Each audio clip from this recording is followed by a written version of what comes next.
नमस्कार दोस्तों, मैं हूं छत्रपाल सिंह। मैं आप सभी का स्वागत करता हूं आपके अपने चैनल वेदांत कंपटीशन क्लासेस में। आपको उत्तर प्रदेश स्पेशल में जो साहित्य वाला पोर्शन था, वो साहित्य वाले पोर्शन की आज ये होगी अंतिम क्लास होगी। मैं पूरा आपको हिंदी साहित्य प्रॉपर तरीके से आपको आदिकाल से एक नए सिरे से पढ़ाऊंगा। ये यूपी स्पेशल में जो कवि थे वो 7-8 कवियों को पढ़ा दिया। इसके अलावा एक एक कवि की एक एक रचना, उससे जुड़े हुए काव्य की खासियत, उसकी उपाधियां, उसके लिए अलग से एक सीरीज तैयार करी जाएगी। इसमें सारे कवि हैं, वो कोई नहीं छूटेगा। चाहे वो भक्तमाल हो या गार्षा दत्तासी की पुस्तक हो, ये सब पुस्तकों का पूरा संकलनबद्ध तरीके से विधिवत क्रमागत तरीके से उनके वर्णक्रम कालक्रम के आधार पर, सारे विभाजन करने के आधार पर वो पढ़ाया जाएगा। तो आज ये अंतिम क्लास होगी। उत्तर प्रदेश स्पेशल में आपकी कुछ क्लासें बच रही हैं, वो है प्राचीन इतिहास की। तो उसमें प्राचीन इतिहास की बात करें तो उसमें मगध जनपद है, उसमें कुछ भाग गौतम बुद्ध और जैन धर्म का है। तो हम पूरा प्रॉपर तरीके से एक क्लास में गौतम बुद्ध, एक क्लास में महावीर स्वामी, यानी जैन धर्म और बौद्ध धर्म वो भी आपके पार्ट हैं, उनको एक एक क्लास में समाहित करते हुए हर्षवर्धन तक, और बीच बीच के कुछ जो क्षेत्रीय राजवंश हैं उनको समाहित करते हुए और 1857 क्रांति तक सारे पोर्शन पढ़ा देंगे। फिर इसके बाद इतिहास जब शुरू होगा तो यूपी से जुड़ी हुई जो घटनाएं हैं उनको पढ़ लेंगे। कांग्रेस के अधिवेशन कितने हुए, तो आज चलते हैं अपनी इस क्लास में एक बड़े साहित्य के पुरोधा जिनका नाम है जयशंकर प्रसाद जी। तो जानते हैं जयशंकर प्रसाद जी के बारे में।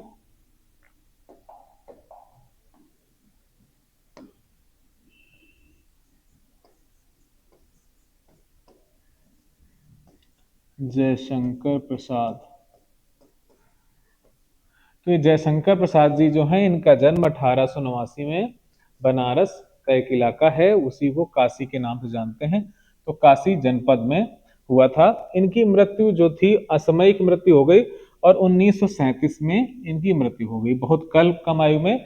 चाहे भारतेंदु हरिश्चंद्र हो चाहे जयशंकर प्रसाद हो, बहुत ही कम आयु में के व्यक्ति दोनों कवि थे। पिताजी जो थे, इनका नाम देवी प्रसाद था, इनकी मम्मी का नाम मुन्नी देवी था। पिताजी जो है इनके, वो तंबाकू का एक व्यापार करते हैं, और इनके तंबाकू का जो नाम है उसका नाम है सुंघनी नाम था।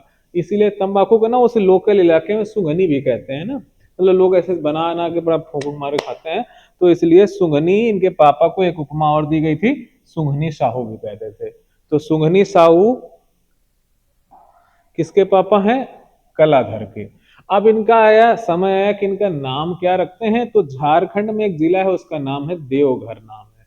तो देवघर मंदिर भगवान शिव का एक ज्योतिर्लिंग है, वहां पर गए हैं और वहीं पर इनका नामकरण किया जा रहा है। तो वो देवघर जो है झारखंड इलाके में पड़ता है, इसीलिए इनका नाम हो गया झारखंडी नाम हो गया। तो झारखंडी किस कवि को कहा जाता था? जयशंकर प्रसाद को कहा जाता था। ये ब्रज भाषा में जब कविता लिखते थे, अपनी रचना लिखते थे, तो अपने को कलाधर कहते थे। तो कलाधर किसे कहते हैं, बहुत बार पूछा गया बच्चों, इंपॉर्टेंट है।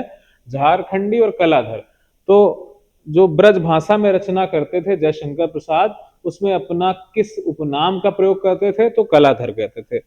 छायावाद जो युग है, छायावाद में 4 प्रमुख पुरोधा बताए गए हैं, उनमें से एक है जयशंकर प्रसाद, और इन्हें छायावाद का ब्रह्मा कहा गया है। छायावाद का ब्रह्मा कहा गया है। प्राचीन संस्कारों एवं संस्कृति का रसिक कवि कहा गया। प्राचीन संस्कार एवं संस्कृति का रसिक कवि कहा गया है। ऐतिहासिक नाटकों का सम्राट भी कहा गया है इन्हें। आधुनिक कविता का सुमेरु कहा गया है। तो आधुनिक कविता का सुमेरु, इनमें से आपको 2 नाम याद रखने हैं, छायावाद का ब्रह्मा कलाधर, और बचपन का नाम अगर याद हो सके तो इनका नाम क्या था? झारखंडी नाम था। अब इनके जो गुरु हैं, वो इनका इतिहास में इन्होंने बहुत सारा लेखन किया है, चाहे वो मुद्रा राक्षस हो, चाहे ध्रुव स्वामिनी हो, चाहे स्कंदगुप्त हो, चाहे चंद्रगुप्त हो। इनके बड़े ही ऐतिहासिक कालजयी नाटक हैं। उनमें से इनको जो इतिहास का ज्ञान हुआ, वो इनके ऐतिहासिक गुरु हैं, उनका नाम है दीनबंधु ब्रह्मचारी जी हैं। तो इनको ऐतिहासिक जो पाठ पुस्तकों का ज्ञान मिला था, वो दीनबंधु ब्रह्मचारी से मिला था। जबकि आध्यात्मिक धर्म से जुड़ना, अध्यात्म से जुड़ना, ईश्वर की सत्ता से जुड़ना, ये जो ज्ञान उनको मिला था वो रसमय सिद्ध द्वारा मिला हुआ था। और संस्कृत भाषा के जो इनके कवि थे उनका नाम क्या था? ये पुरुष हैं, इनका नाम क्या था? मोहिनी नाम था। तो नाम पर नहीं जानते हैं, ये पुरुष थे। अगला है इनके काव्य में प्रथम। प्रथम जो कविता इन्होंने लिखी थी वो ब्रज भाषा में लिखी थी और कविता का नाम है सावन पंचक। सावन पंचक किसकी प्रथम कविता है? तो जयशंकर प्रसाद जी की है। जैसे कि फूल की कली सूर्यकांत त्रिपाठी निराला की पहली रचना है, ऐसे जयशंकर प्रसाद की पहली रचना का नाम है, पहली काव्य रचना है, उसका नाम है सावन पंचक है। छायावाद शैली के प्रथम कवि जो है, कविता छायावाद युग जो आता है, छायावाद युग में जो पहली अपनी काव्य रचना रची है उसका नाम है प्रथम प्रभात नाम है। जयशंकर प्रसाद की पहली रचना पूछे कविता तो उसका नाम है सावन पंचक, पर छायावाद छायोत्तर काल इनके नाम सुने होंगे। आधुनिक काल में जब काल विभाजन करते हैं उसमें आधुनिक काल का जिसे स्वर्ण काल कहते हैं, उसे स्वर्ण काल हिंदी साहित्य का है, भक्ति काल, पर आधुनिक काल में किस कालखंड को स्वर्ण काल कहा गया है? आधुनिक काल का तो है छायावादी युग। वो छायावादी युग में जो पहली रचना लिख रखी है जयशंकर प्रसाद ने उसका नाम है प्रथम प्रभात। और खड़ी बोली का प्रथम काव्य लिखा है उन्होंने, उसका नाम है कानन कुसुम। तो कानन कुसुम जो है खड़ी बोली में उनके द्वारा संकलित प्रथम ग्रंथ है। अब देखते हैं गद्य और नाटक में प्रथम। तो पहली कहानी जो लिखी है जयशंकर प्रसाद ने उसका नाम है ग्राम नाम है।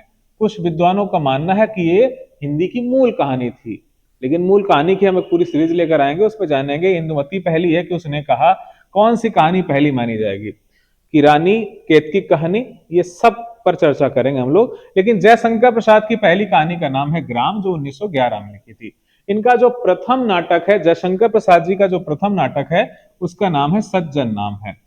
ये सज्जन जो नाटक है, ये सज्जन कोई एक पात्र नहीं है, मतलब पात्र तो है पर ऐसा सज्जनता दिखाने वाला पात्र नहीं, ये महाभारत की घटना पर आधारित एक ये काव्य नाटक है।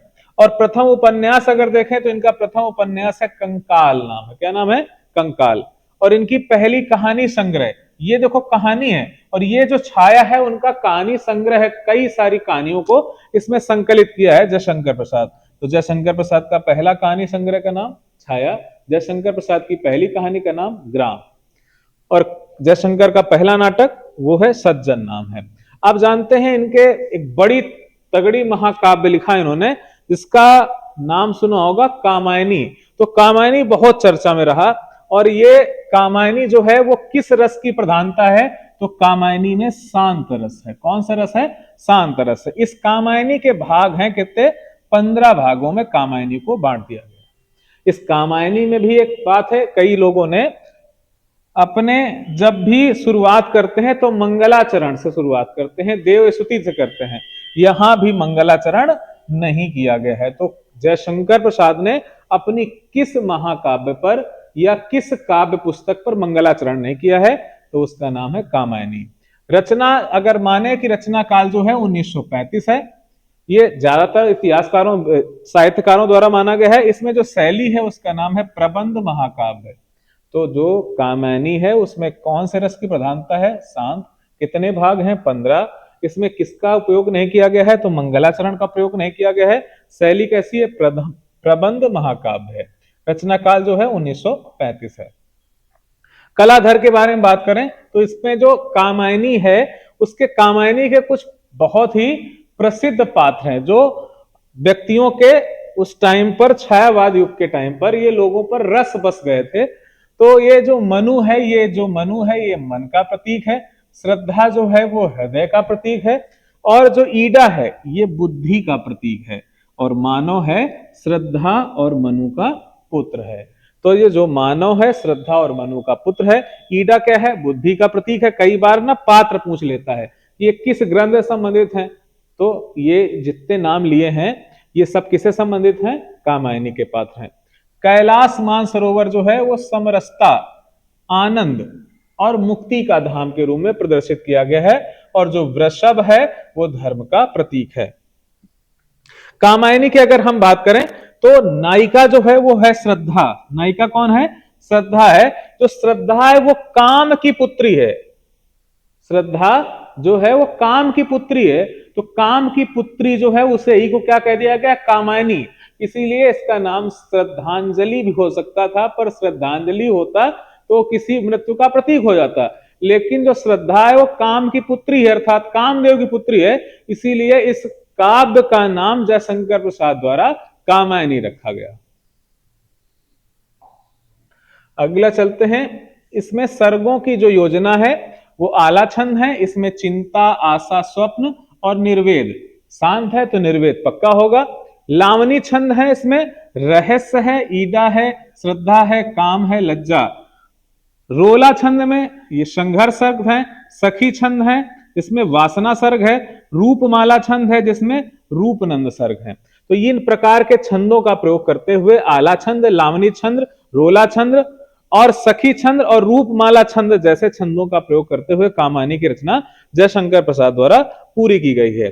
अब जानते हैं इनकी अन्य कुछ रचनाएं हैं। समय की धारा पार, रीतकाल का एक भावपूर्ण आवाज, अब हम छायावाद से पूर्व, हिंदी कविता के एक शिखर। और थोड़ा सा हमें इनके बारे में जानना है, घनानंद के बारे में, पर इनके कुछ ऐतिहासिक नाटक हैं उनको भी हमें देखना पड़ेगा। तो ऐतिहासिक नाटक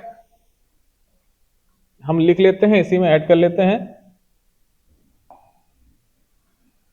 चंद्रगुप्त, चंद्रगुप्त ये जयशंकर प्रसाद का नाटक है। चंद्रगुप्त है, स्कंदगुप्त है, स्कंदगुप्त है, ध्रुव स्वामिनी है, ध्रुव स्वामिनी है। ये इनके ऐतिहासिक नाटक हैं। किसके हैं? जयशंकर प्रसाद के।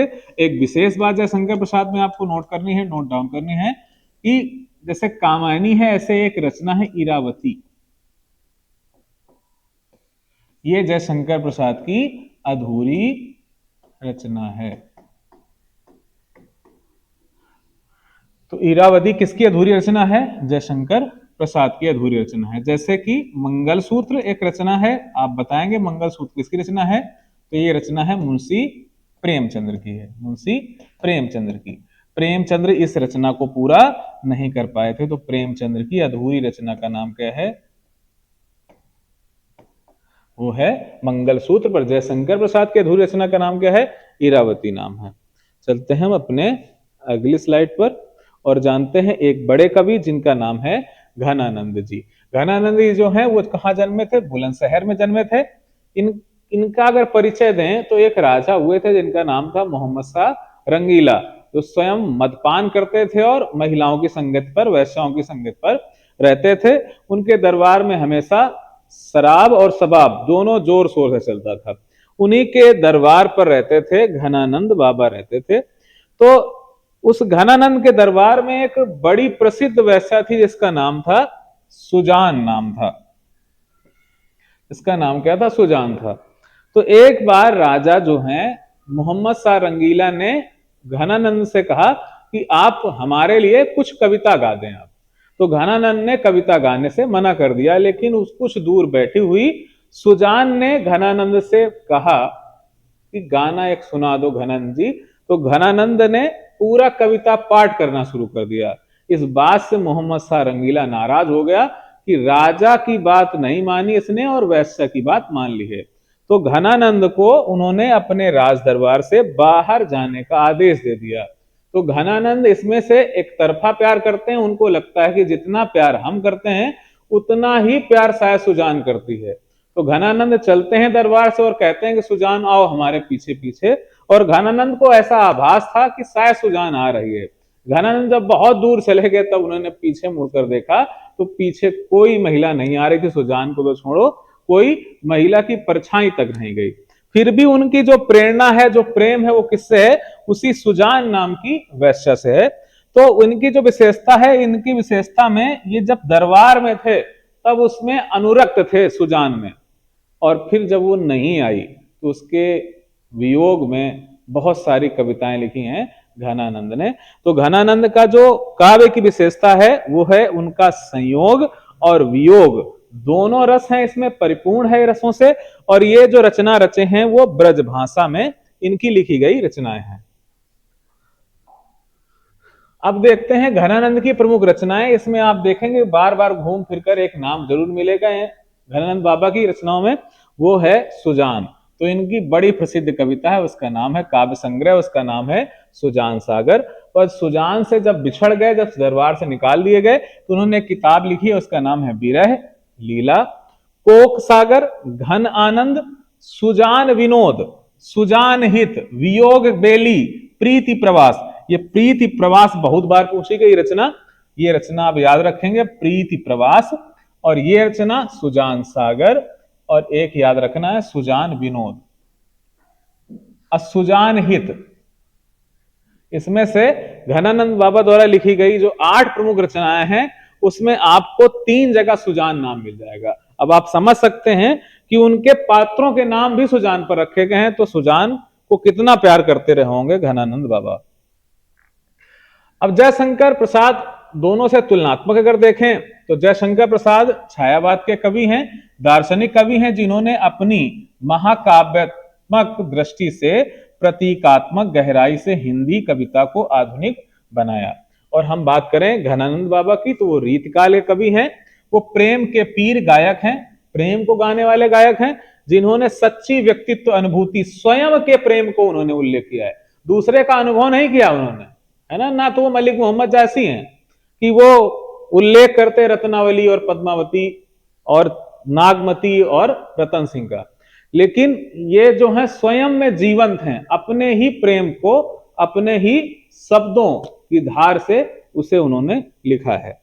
तो दोनों हिंदी साहित्य के क्रमशः महान कवि थे। तो आज की क्लास में हम लोग इतना ही, और अगली क्लास से फिर मिलेंगे हम, और उत्तर प्रदेश एक्सप्रेस में जो प्राचीन इतिहास है, उस इतिहास जितना बचा है, चाहे वो प्राचीन हो, चाहे मिडिवल का हो, चाहे मॉडर्न का हो, वो तीनों इतिहास आपको टेंशन नहीं लेनी, वो हमारी टेंशन है। हम आपको कैसे पढ़ाएंगे, इतने वीडियो में खत्म करेंगे, तो बहुत जल्द लेकर आ रहे हैं हम लोग एक नया वीडियो जो प्राचीन इतिहास का होने वाला होगा। उत्तर प्रदेश स्पेशल में से कोई पॉइंट नहीं छूटेगा तो नहीं छूटेगा।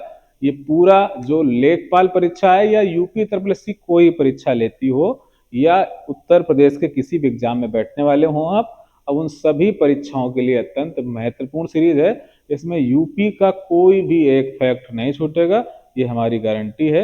हमारे चैनल का पूरा दायित्व है कि आप तक वो हर चीज पहुंचाई जाए जो उत्तर प्रदेश विशेषांक के लिए जरूरी है। और पेपर जब भी आएगा तो उत्तर प्रदेश स्पेशल जो भी करंट होगा वो भी इसी प्लेलिस्ट में डाल दिया जाएगा। तब तक के लिए आप लोगों से हम लेते हैं विदा। नमस्कार, जय हिंद, धन्यवाद सभी।